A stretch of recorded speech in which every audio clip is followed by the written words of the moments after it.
Okay, so you need to get your Apple device replaced. Let's talk about what that means for your warranty and your AppleCare Plus coverage. It's really important to understand how this all works so you know you're protected.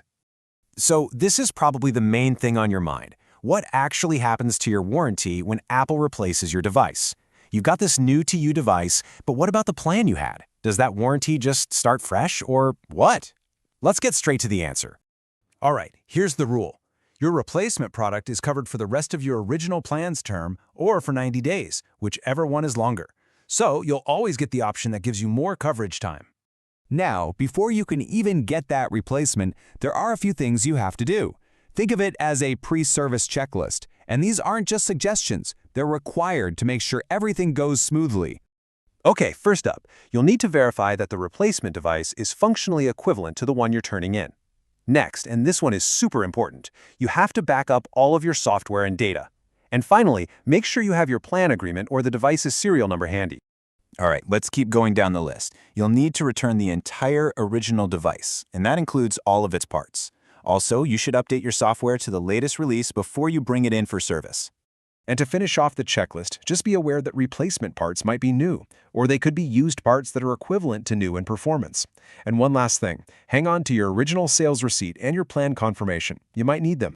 Okay, so we've got the checklist down. Now let's talk about a few different situations you might be in, because how your coverage is affected really depends on your specific scenario. We'll walk through them. So, scenario 1. Let's say you have an active AppleCare Plus plan. This one's pretty straightforward. Your coverage just continues on the new device for whatever time is left on your original plan. It doesn't start over. Okay, what about a different situation? What if the replacement is because of a defect? Well, in that case, the new part is covered for 90 days, or for the rest of your original hardware warranty. Just like before, you get whichever one is longer. So just to be clear, that 90 days is the minimum coverage you can expect on that replacement part or product. All right, our third scenario is for anyone using the Express Replacement Service, or ERS. This one comes with a really important deadline. You have to return the original product within 10 days of when the replacement gets shipped out to you. And again, that 10-day window is absolutely critical. You've got to get that original device back in time. So we've gone through the checklist and the different scenarios. Now let's get into the official policy. This is the exact wording you'll find in the terms.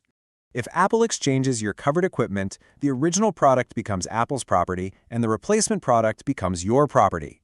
Coverage for your AppleCare Plus plan will be effective for the replacement product for the remainder of your original plan term.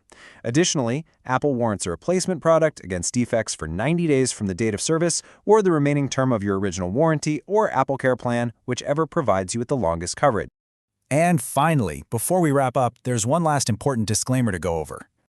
This content is based on official, public Apple documentation. Policies may change. Always confirm details with Apple support.